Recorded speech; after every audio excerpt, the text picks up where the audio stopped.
مولانا فیضان نقوی صاحب kindly to come آن محمد وال محمد سلام.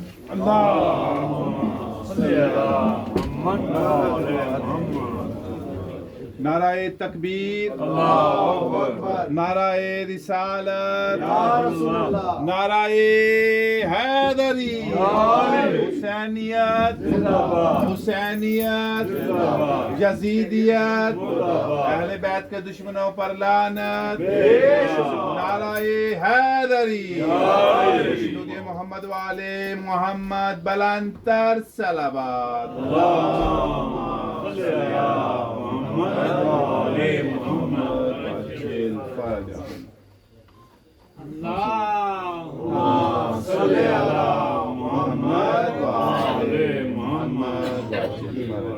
آپ سے گزارش ہے کہ ایک مرتبہ سورہ حمد اور 3 مرتبہ سورہ اخلاص کی تلاوت فرما کر تمام مومنین اور مومنات محرومین ہیں ان کی ارواح کو، خصوصاً جو ڈاکٹر ظفر عباس صاحب کے جو حوالی اور منقلی اور جو ان کے مقربین میں سے ہیں ان کے لیے خصوصی بسم اللہ. بسم اللہ.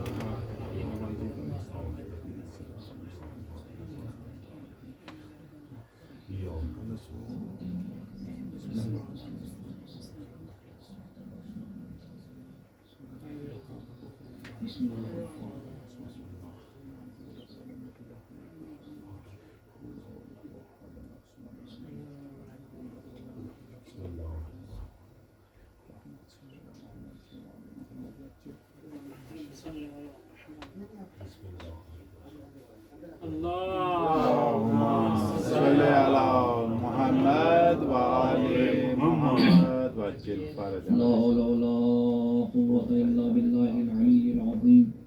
أعوذ بالله من الشيطان اللعين الرجيم. بسم الله الرحمن الرحيم.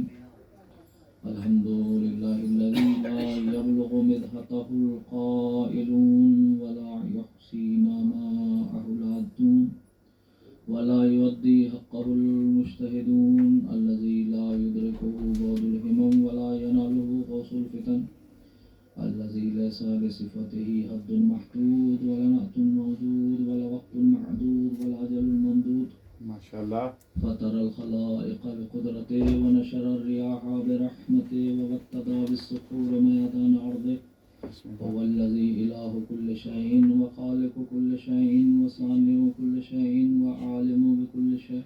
بسم اللہ. هو الحي الذي يحيي كل حي وحي الذي سبحان يميت اللہ، كل حي سبحان وحي اللہ. الذي قبل كل حي وحي الذي بعد كل حي سبحان وحي اللہ. الذي ليس كمثله حي.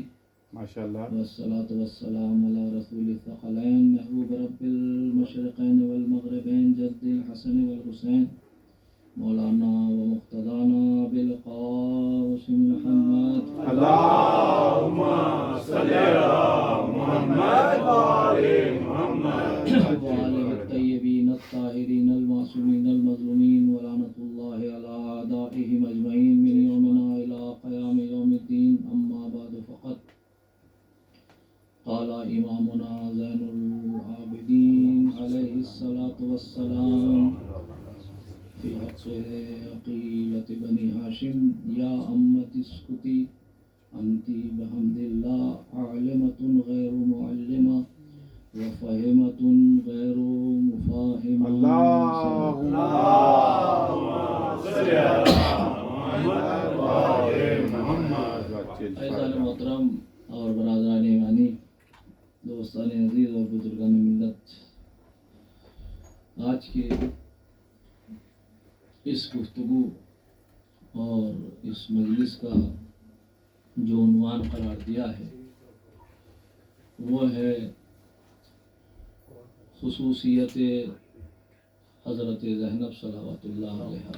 اللہم صلی علی محمد وآل محمد وعجل فرجهم. اللہم صلی علی محمد وآل محمد وعجل فرجهم. ہر ذات اپنے اپنے اعتبار سے صفات اور کمالات رکھتی ہے اور سارے کمالات اور سارے صفات کا کوئی نہ کوئی محور اور مرکز ہوتا ہے. بسم اللہ کہ جس مرکز اور محور پر تمام کمالات گردش کرتے ہیں. حد یہ ہے کہ اگر ہم تمام صفات الہیہ کو اور تمام اسماء الہیہ کا مرکز تلاش کریں، اگر اسماء الہیہ کے اعتبار سے دیکھا جائے تو لفظ اللہ مرکز ہے تمام اسماء حسنہ کا. بے شک. اسی طرح سے تمام صفات الہیہ کو اگر جمع کیا جائے تو وہ دو طرف پلٹتے ہیں، صفات ثبوتیہ اور صفات سلبیہ. اور اگر صفات سلبیہ کو پلٹایا جائے تو وہ پلٹتے ہیں صفات ثبوتیہ کی طرف، اور صفات ثبوتیہ کو اگر پلٹایا جائے تو وہ پلٹتے ہیں علم و قدرت کی طرف. علم اور قدرت کی طرف. تمام صفات ثبوتیہ، صفات سلبیہ ثبوتیہ کی طرف پلٹتے ہیں، اور صفات ثبوتیہ جو ہیں وہ علم اور قدرت کی طرف پلٹتے ہیں، اور علم اور قدرت حیات کی طرف پلٹتا ہے. تو پتہ یہ چلا کہ صفات الہیہ کا مرکز حیات ہے اور اسماء الہیہ کا مرکز لفظ اللہ ہے. تو کہنا یہ ہے، مقصد یہ ہے کہ زندگی میں جب وہ خالق کائنات کا ایک مرکز ہے تو یہ کیسے ممکن ہے کہ انسانوں کا کوئی مرکز نہ ہو. اسی طرح آپ ذات امیر المومنین کے سلسلے سے دیکھیں تو قرآن مجید کے جتنے بھی صفات ہیں وہ ایک طرف، لیکن خود جب مولا امیر المومنین سے پوچھا گیا تو آپ نے کہا کہ میری فضیلت کے لیے سب سے عظیم فضیلت یہ ہے علی کی نظر میں. بسم اللہ. کیا ہے؟ وَيَقُولُ الَّذِينَ كَفَرُوا لَسْتَ مُرْسَلًا قُلْ كَفَىٰ بِاللَّهِ شَهِيدًا بَيْنِي وَبَيْنَكُمْ وَمَنْ عِندَهُ عِلْمُ الْكِتَابِ. میری تمام صفات کا مرکز یہ ہے کہ اللہ نے گواہی رسالت میں مجھے اپنے ساتھ رکھا. نعرہ حیدری. گواہی رسالت میں مجھے اپنے ساتھ رکھا. تو اگر قرآنی حوالے سے آپ مرکز صفات امیر المومنین تلاش کریں گے تو وہ یہ آیت ہے کہ جو مرکز ہے. اب میں ظاہر صرف اشارہ کروں گا کہ مجھے عقیلہ بنی ہاشم کی طرف جانا ہے. بسم اللہ. اور اسی طرح سے اگر حدیث کی مرکز تلاش کریں گے تو کہا اے علی اللہ نے تجھے 3 وہ صفات عطا کی ہیں کہ جس میں کوئی شریک نہیں ہے سوائے میرے، اور 3 وہ صفات عطا کی ہیں جس میں کوئی شریک نہیں ہے. حد یہ ہے کہ میں بھی شریک نہیں ہوں. یہ مرکز ہے، یہ حدیث مرکز ہے تمام احادیث کا. تو ایک مرتبہ کہا علی کیا کون سی صفات سننا پسند کریں گے؟ کہا علی نے مسکرا کے فرمایا یا رسول اللہ میں اس فضیلت کو فضیلت نہیں مانتا جس میں آپ شریک نہ ہو، لہذا پہلے وہ فضیلتیں بیان کیجئے جس میں آپ شریک ہیں. تو آپ نے فرمایا بہت تیزی سے گزر رہا ہوں. آپ نے فرمایا لواء الحمد لی وانت حاملو. اے علی لوائے حمد جو ہے قیامت میں وہ میری ملکیت ہے مگر اٹھانے والے تم ہوں گے.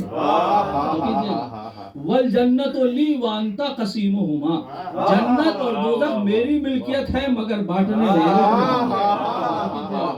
والکوثر لی وانت ساقیو. کوثر میری ملکیت ہے مگر ساقی کوثر آپ رہیں گے. یہ 3 وہ صفات ہے. اچھا وہ 3 صفات کون سے ہیں جس میں کوئی شریک نہیں ہے؟ حد یہ ہے کہ میں بھی شریک نہیں ہوں. کیا فرمایا اللہ نے جیسا سسر تمہیں دیا،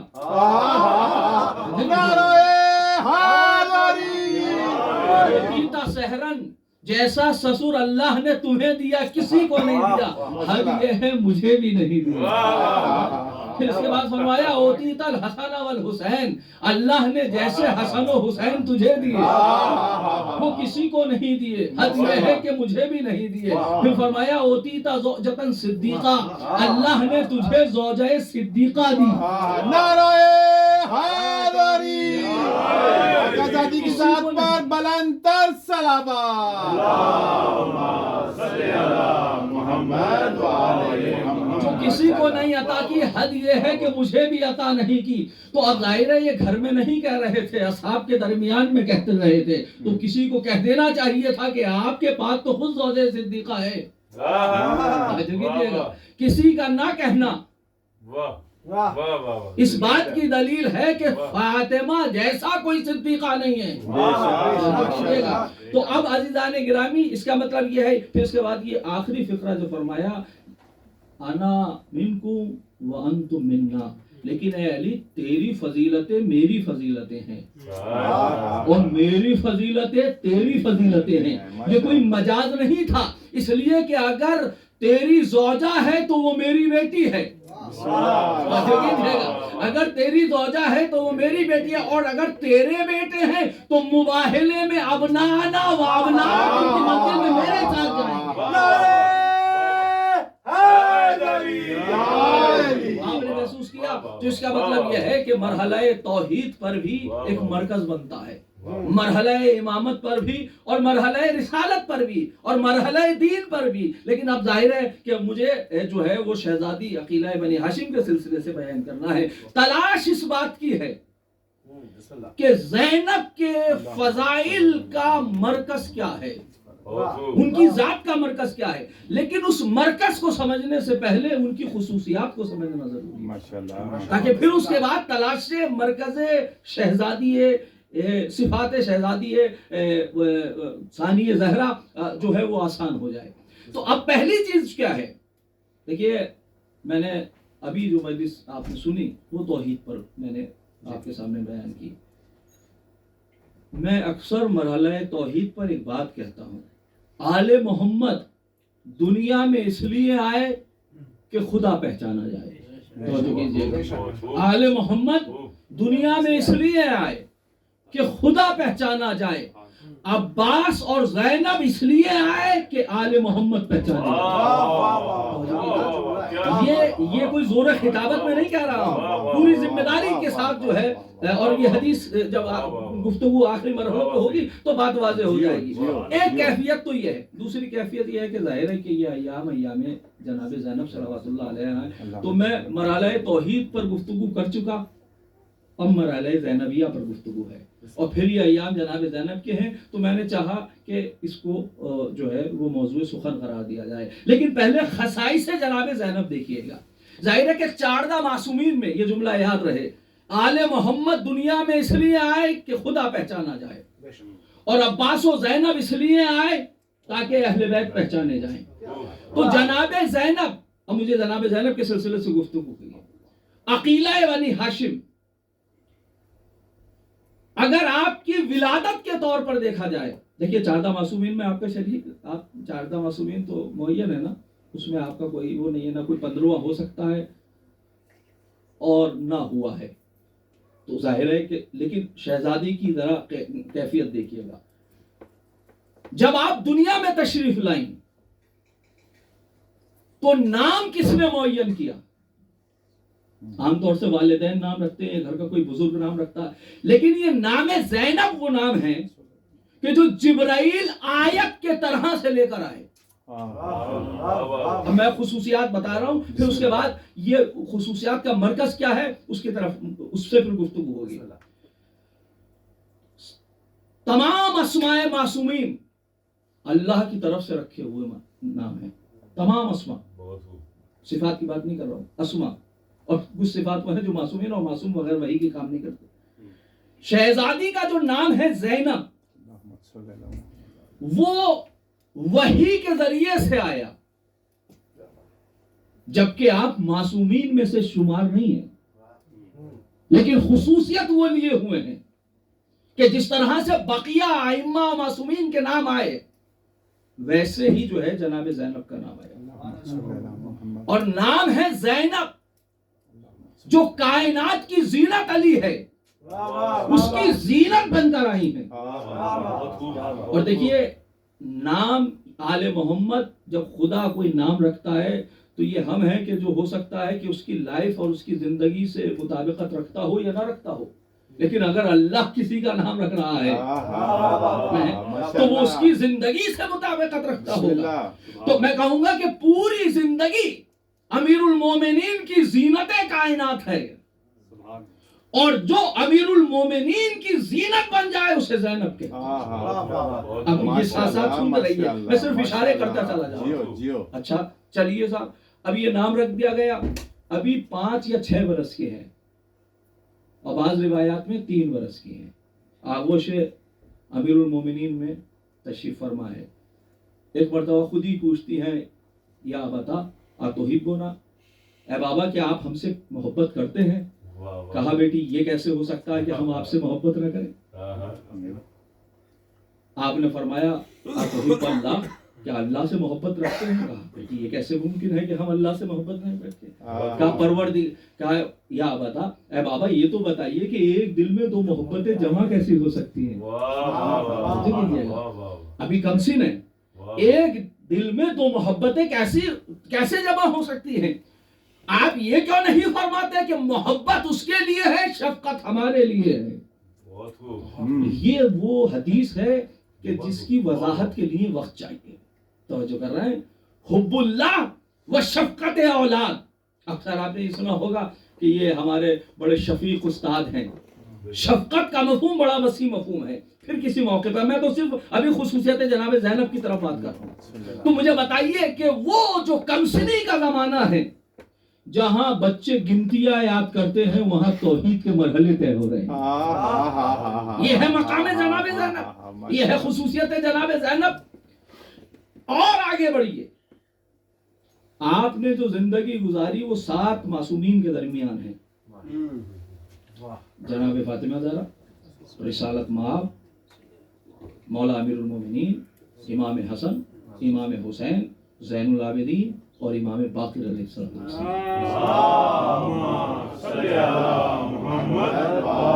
اچھا کبھی لوگ یہ سوچتے ہیں کہ بھائی تبلیغ جو ہے وہ میسج نہیں گیا، لیکن ہر فضیلت میں میسج ہوتا ہے۔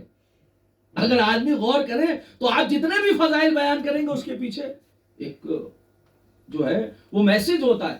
اگر شہزادی پاک کی زینت بن رہی ہیں تو گویا کہ اس کے پیچھے ایک پیغام ہے کہ ہر بیٹی کو اپنے باپ کی زینت بننا چاہیے۔ تو ہر فضیلت کے پیچھے پیغام ہے، اس کو بھی آپ کو، کہ میرے پاس وقت نہیں کہ میں اس کو بار بار دہراتا رہوں، مجھے ابھی آگے جانا ہے۔ تو 7 معصوموں کے ساتھ جناب زینب صلوات اللہ علیہ کی زندگی ہے۔ معصوم، ایک معصوم کے ساتھ زندگی کوئی گزارے تو بڑی بات ہے، 7 معصوموں کے ساتھ جس کی زندگی گزرے سبحان اللہ، اسے زینب کہتے ہیں۔ سبحان اللہ، یہ خصوصیت ہے۔ اب آپ قبل کربلا جناب زینب صلوات اللہ علیہ کی زندگی کے صفحات پر اگر آپ غور کریں گے تو وہ بڑے محدود ملیں گے۔ کیوں؟ اس کی وجہ یہ ہے کہ یہ آل محمد کا اصول ہے، یہ اصول یاد رکھیے گا، آل محمد کا اصول ہے، جب تک ان کا بڑا کلام کرتا ہے چھوٹا گفتگو نہیں کرتا۔ حد یہ ہے کہ وہ اگرچہ معصوم ہو، پوری ذمہ داری کے ساتھ کہہ رہا ہوں، جب تک رسالت مآب موجود ہے امیر المومنین کا آپ کوئی خطبہ نہیں دکھا سکتے سوائے اس کے کہ آپ نے خود فرمایا ہو یا اس جگہ پہ خود رسول موجود نہ ہو۔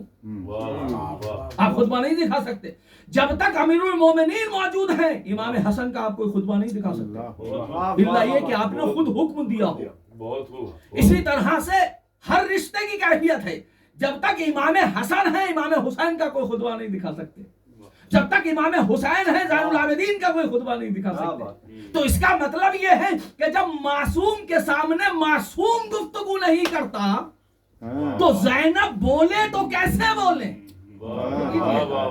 زینب کا بولنا، زینب کا، تو لہٰذا وہ سارے مراحل پنہا ہیں۔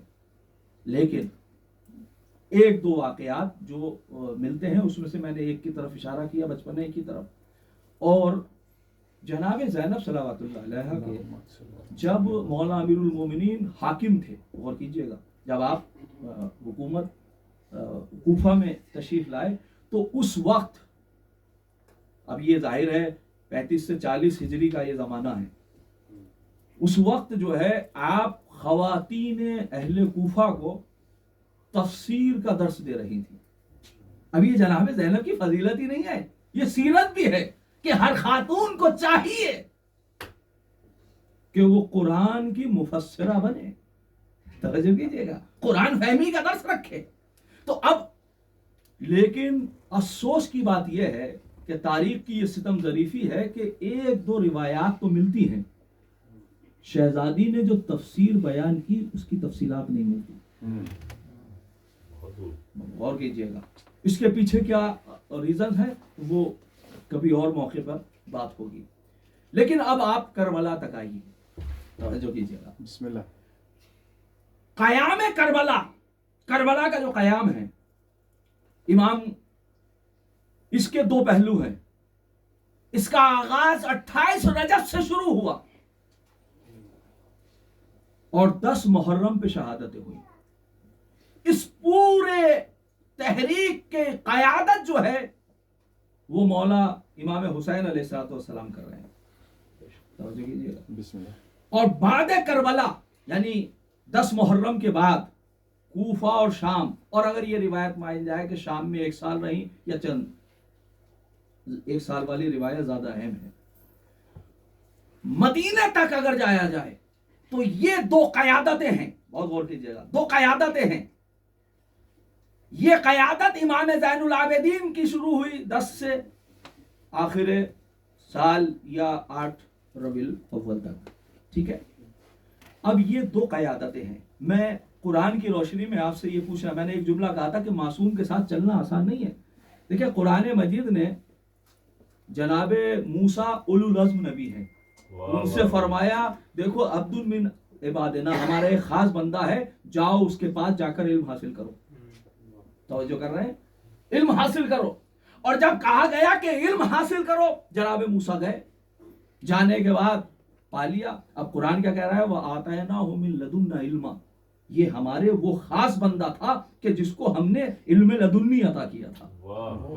اب جناب موسیٰ جناب خضر سے پوچھ رہے ہیں کہ میں آپ سے تعلیم لینے آیا ہوں.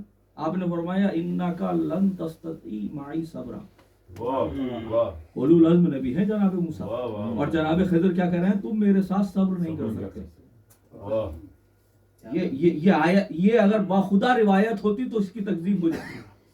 لیکن یہ روایت نہیں ہے, آیت ہے.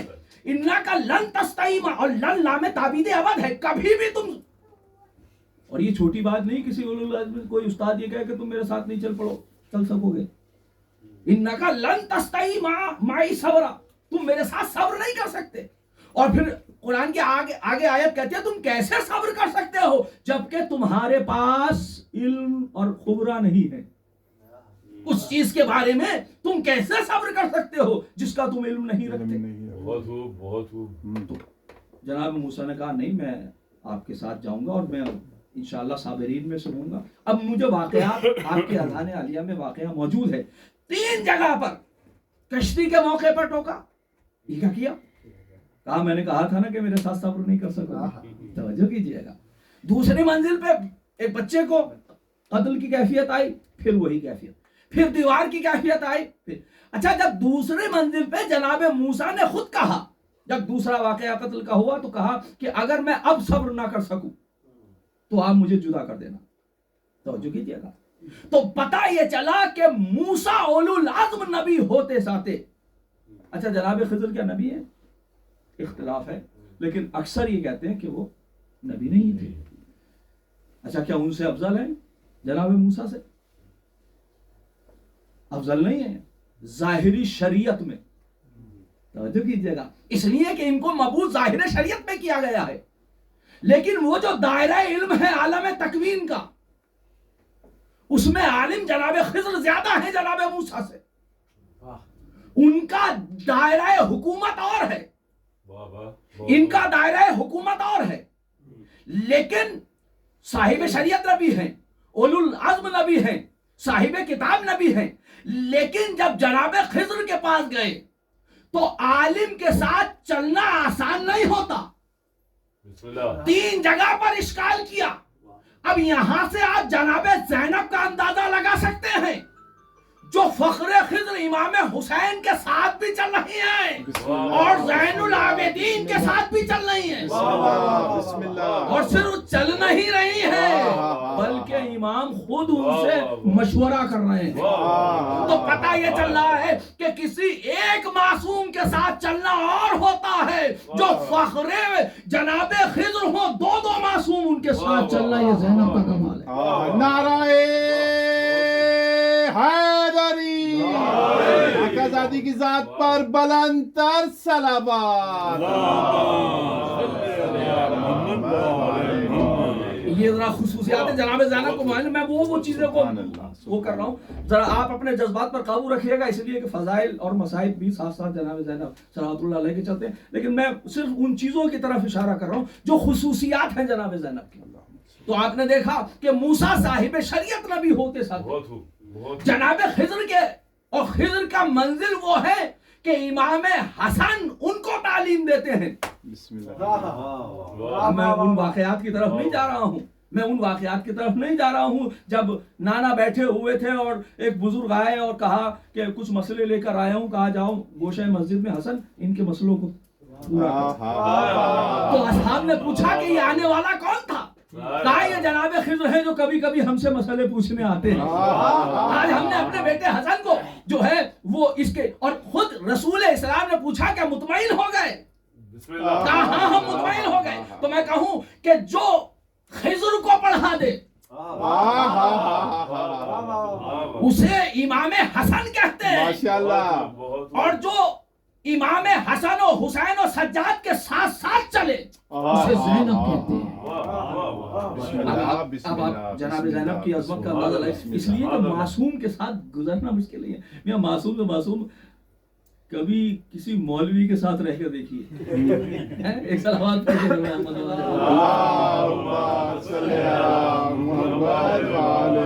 بڑا سخت ہو جاتا ہے بعض لوگوں کے ساتھ. یہ حرام، وہ جائز، وہ ناجائز، اس لیے اور ہونا چاہیے. لیکن جو انسان پرواہ نہیں کرتا، اس کا مطلب یہ ہے کہ اگر سامنے کوئی شخصیت، ظاہری شخصیت ہوتی ہے تو اس کے سامنے زندگی گزارنا مشکل ہو جاتی ہے.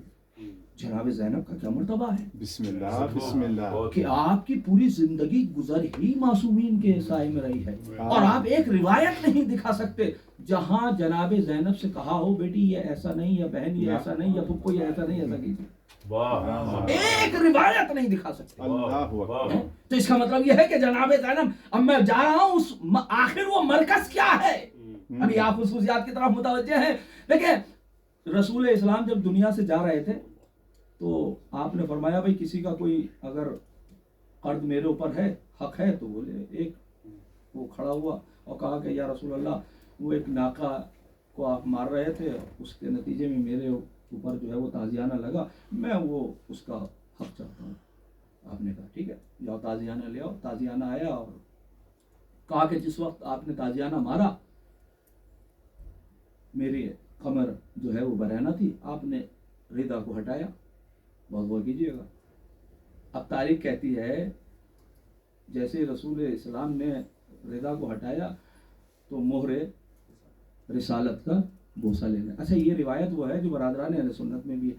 اس صحابی پر سب فخر کرتے ہیں، کتنا اچھا صحابی تھا، کتنا نیک صحابی تھا. اس نے کیا ترکیب نکالی تاکہ مہر رسالت کو چوم سکے. توجہ کر رہے ہیں؟ تاکہ مہر رسالت کو چوم سکے. جبکہ اگر دیکھا جائے تو کتنی تہمتیں لگائیں، اگر ظاہری اعتبار سے دیکھا جائے تو کتنی تہمتیں لگائیں. اس نے کہا کہ تازیانہ مارا. جو رسول اپنے اونٹ پر تازیانہ نہیں مارتے، کہہ سکتے تھے کہ میں نے تو اونٹ پر نہیں مارا. ایک بات. دوسری، جب تم خود کہہ رہے ہو کہ اونٹ پر مار رہے تھے اور اتفاق سے میرے لگ گیا، تو جو اتفاق سے ہو اس کا قصاص نہیں ہوتا ہے نا. دوسری میں تیسری کیفیت یہ تھی کہ رسول یہ کہتے کہ کون ہے گواہ، لیکن یہ رحمت للعالمین ہے. ساری تہمتیں، ساری چیزوں کو کچھ نہیں کہتے، خاموش ہیں. شاید علم رسالت سے نگاہ صحابیت کو محسوس کر رہے ہیں کہ یہ چاہتا کیا ہے. اب تاریخ کہتی ہے کہ ایک مرتبہ بوسہ لینا لیا. اب سارے جتنے بھی مورخین ہیں اس صحابی کو سب اچھا کہتے ہیں کہ اس نے یہ ترکیب نکالی، ورنہ مہر رسالت کا بوسہ لینا کوئی آسان تھوڑی ہے. اب میں کہوں کہ یہ فخر صحابیت ہے کہ وہ مہر رسالت کا بوسہ لینا چاہتی ہے، اور یہ امامت ہے کہ جہاں بوسہ صحابیت جاتا ہے وہاں قدم رسالت امامت ہے۔ اب ہم ایسے نہیں ہے تو پتہ یہ چلا کہ رسالت کو اٹھایا کس نے؟ امامت نے۔ تو جو رسالت کو اٹھا لے اسے امامت کہتے ہیں۔ یہ کتنی بڑی فضیلت ہے، میاں معمولی نہیں ہے دوسرے رسالت پہ قدم کا آ جانا، اس لیے کہ بستر پہ بھی سب کو ہی نہیں آتے۔ بستر رسالت پر بھی بیٹی بستر کو سمیٹ دیتی ہے تو سب نہیں آتے، محسوس کر رہے ہیں۔ لیکن ان تمام کی یہ میں ساری باتیں اس لیے بیان کر رہا ہوں کہ کتنی بڑی فضیلت ہے کہ علی دوش رسالت پر ہیں۔ جب پوچھنے والے نے پوچھا کہاں پہنچے، کہا اگر میں چاہوں تو آسمان کے ستاروں کو چھو سکتا ہوں۔ یہ کوئی چھت پھٹی نہیں ہے، یہ بلندی دوش رسالت بیان کر رہے ہیں۔ نعرہ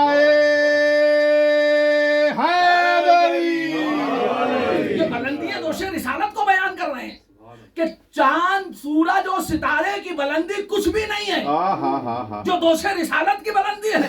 اس لیے کہ یہ تو معراج ثابت ہے کہ جب یہ گئے معراج پر تو کائنات نیچے تھی۔ اب میں کہوں گا کہ جو رسالت کو اٹھا لے اسے علی کہتے ہیں، جو سجاد اور حسین کو اٹھا لے اسے زینب کہتے ہیں۔ معمولی بات نہیں ہے، چلتے خیام سے امامت کو اٹھا لانا۔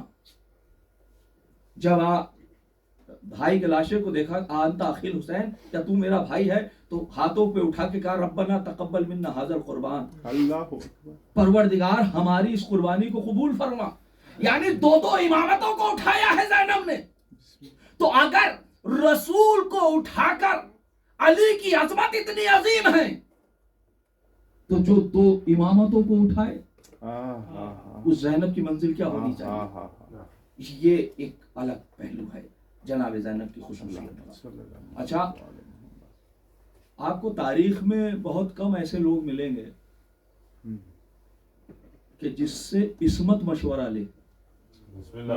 دیکھیں قرآن مجید کی وہ آیت میرے نظر میں ہے، فشاورہم فی الامر، رسول سے کہا گیا کہ آپ معاملات میں جو ہے مشورہ لو، لیکن مشورہ کسی کی ہمت افزائی کرنے کے لیے مشورہ اور ہوتا ہے، بسم اللہ، سامنے والے کی عظمت کو ظاہر کرنے کا مشورہ اور ہوتا ہے، بسم اللہ، اور اپنے علم میں اضافے کرنے کا مشورہ اور ہوتا ہے۔ یہ سارے مشورے کے صورتحال آتی ہے کہ جو جناب امام میں جناب زین العابدین جو مشورہ کر رہے ہیں وہ اس لیے نہیں کر رہے ہیں کہ علیہ باللہ خود علم نہیں رکھتے، علم لدنی کے مالک ہیں، وہ اس لیے نہیں کر رہے کہ اپنے علم میں اضافہ، وہ اس لیے کر رہے ہیں تاکہ عظمت زینب دنیا کے سامنے آشکار ہو کہ زینب کا مرتبہ کیا ہے، پھوپھی جان کا مرتبہ کیا ہے۔ اچھا اب آپ خطبے دیکھیے، 2 خطبے جناب زینب نے دیے۔ میں اس مرثیے ان اشعار اور ان بین کی بات نہیں کر رہا ہوں جو کربلا سے لے کر شام تک آپ نے، لیکن 2 خطبے جو اساسی خطبے ہیں، 2 خطبے آپ نے ارشاد فرمائے، ایک کوفہ میں اور ایک شام میں۔ جس طرح ماں کے 2 خطبے ہیں، ایک فدق کا خطبہ اور ایک خواتین کے جو بلایا ہاشمیات کو، اور آپ نے اپنے آخری ایام میں خطبہ ارشاد فرمایا، دونوں خطبے بے نظیر ہیں۔ بسم اللہ۔ اور خطبہ فدق کی راویہ کوئی اور نہیں ہے، جناب زینب ہے۔ جناب زینب نے اس خطبے کو نقل کیا ہے کہ میری ماں نے پورا خطبہ اس طریقے سے ارشاد فرمایا، پھر اس کے بعد وہ ضبط تحریر میں آیا۔ تو کون ہے راویہ؟ جناب زینب۔ ابن عباس نے کہا قالت نا عقیلۃ زینب، بسم اللہ، عقیلہ بنی ہاشم نے ہم سے کہا، دیکھیں عاقلہ بنی ہاشم نہیں کہا، عقیلہ بنی ہاشم کہا۔ عاقلہ میں اور عقیلہ میں بڑا فرق ہے۔ عاقل اسے کہتے ہیں جو اس وقت عاقل کہلائے گا جب عقل کی بات کر رہا ہو،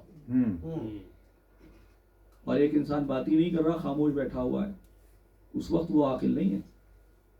اور یا کوئی ایسی گفتگو کرے کہ جو غیر عقل مندانہ گفتگو ہو تو اسے عاقل نہیں کہا جاتا، لیکن عقیل اسے کہتے ہیں اور عقیلہ اسے کہتے ہیں کہ جہاں عقل کا سلسلہ کبھی بھی منقطع نہ ہو.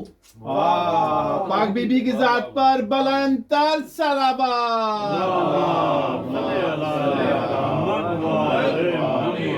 یہ صفت مشبہ ہے کہ منقطع سلسلہ نہ ہو. تو دو خطبے ہیں جناب زینب کے، ایک خطبہ کوفے میں ہے اور ایک خطبہ جو ہے وہ شام میں ہے. لیکن کوفے کا جو خطبہ ہے وہ بازار میں ہے، شام کا جو خطبہ ہے وہ دربار میں ہے. جیسے امامت بغیر مصلحت کے لہجہ نہیں بدلتی، ویسے زینب نے بغیر مصلحت کے لہجہ نہیں بدلا. توجہ کیجیے گا، زینب بغیر مصلحت کے لہجہ نہیں بدل رہی ہے. تو پھر آخر وجہ کیا ہے؟ ہاتھوں کو جوڑ کر عرض کرے بی بی یہاں بازار شام میں خطبہ آپ کیوں ارشاد نہیں فرماتی؟ یہاں دربار شام میں خطبہ کیوں ارشاد فرما رہی ہیں؟ اور کوفہ میں دربار ابن زیاد میں خطبہ ارشاد نہیں فرمایا بلکہ بازار میں خطبہ ارشاد فرمایا. لیکن خطبے کی نوعیت بتا رہی ہے. عجب نہیں کہ بی بی آواز دے یہاں بازار میں خطبہ دینا اس لیے ضروری ہے کہ اہل کوفہ معرفت رکھتے ہیں مگر مکر و فریب کیا ہے، لہذا انہیں سرزنش کرنا ہے. اور اہل شام اپنی جہالت کی وجہ سے ہمارا مقام نہیں رکھتے، اور یہ مقام اس لیے نہیں پہچانتے کیونکہ مرکز ہے دربار جس نے جاہل رکھا ہے، لہذا اس مرکز میں جا کر خطبہ دینا ہے تاکہ مرکزیت کو ختم کر دیا جائے. اسی لیے کیفیت مختلف ہے. اچھا اب منہج جناب زینب کا جو خطبہ ہے اس کی منہجیت بڑی عجیب و غریب ہے. اب ظاہر ہے کہ وقت بڑی تیزی کے ساتھ گزر رہا ہے، اس کی منہجیت جو ہے وہ بڑی، اب یہ پورے خمسے کا ہے جو میں آپ کو نچوڑ پیش کر رہا ہوں. جناب زینب نے شام کے دربار میں جو خطبہ دیا ہے اور کوفے میں، اس میں تقریباً 11 یا 13 آیات ہیں. اس لیے میں 13 کر رہا ہوں کہ کچھ نقل میں اختلاف ہے، تھوڑا بہت جملوں میں 11 یا 13 آیات ہیں. دیکھیں ہم نے ابھی میں نے حدیث پڑھی، ابھی حدیث کے سلسلے سے کچھ پڑھا، ابھی تک کچھ نہیں پڑھا. ہم جب کوئی آیت یا حدیث پڑھتے ہیں اس کا بیک گراؤنڈ کچھ اور ہوتا ہے، اور لیکن جناب زینب نے جو بھی خطبے بیان کیے ہیں، خطبے میں جو آیت ہے وہ خطبے میں اس کا سیاق و سباق دیکھیں. اس آیت کا سیاق و سباق بھی وہی ہوگا جو جناب زینب نے بیان کیا. بسم اللہ، آپ کو مفصل ہے قرآن ہے. ایک منہج کی طرف میں آپ کو متوجہ کرنا چاہ رہا ہوں. دیکھیں قرآن مجید میں، اب یہ ایک زاویے سے کر رہا ہوں، قرآن مجید کو علمی حوالے سے اگر آپ تقسیم کریں تو 3 جو ہے وہ گروپ کی طرف آپ کر سکتے ہیں. اس میں آپ کو کچھ آیتیں وہ ملیں گی جو منزل دکھائیں گی، بسم اللہ، اور یہ نہیں کہہ رہی ہیں کہ تم وہاں نہیں پہنچ سکتے یا یہ نہیں کر سکتے. کچھ آیتیں آپ کو ایسے ملیں گی. کچھ آیتیں وہ ملیں گی کہ جہاں پر منزل دکھائی گئی ہے، یہ منزل ہے اور راستہ بھی بتایا گیا ہے کہ تم اس طریقے سے پہنچ سکتے ہو اس منزل پر. اور تیسرا گروپ وہ ہے کہ جہاں منزل دکھائی گئی ہے اور کہا گیا ہے یہ تم کر ہی نہیں سکتے.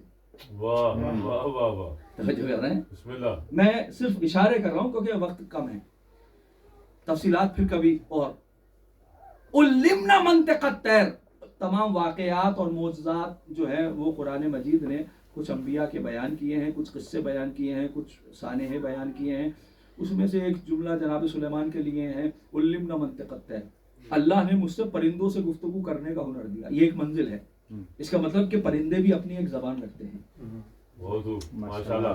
آج 2025 میں کوئی ایسی مشین بنی ہے جو پرندوں کی زبان کو سمجھ لے؟ نہیں بنی نا. لیکن قرآن منع نہیں کر رہا کہ تم یہ نہیں کر سکتے. بسم اللہ. اس زمانے کے لیے یہ معجزہ تھا، ٹھیک ہے، ٹھیک ہے، بعین ہی اس کیفیت کے ساتھ جو لمحوں میں معجزہ ملا وہ نہ ہو، لیکن عین ممکن ہے. جیسے جناب داؤد کے لیے علمنا حسن لبوس، ہم نے جناب داؤد کو لوہے کو موم بنا کر سپر بنانے کا ہنر دے دیا.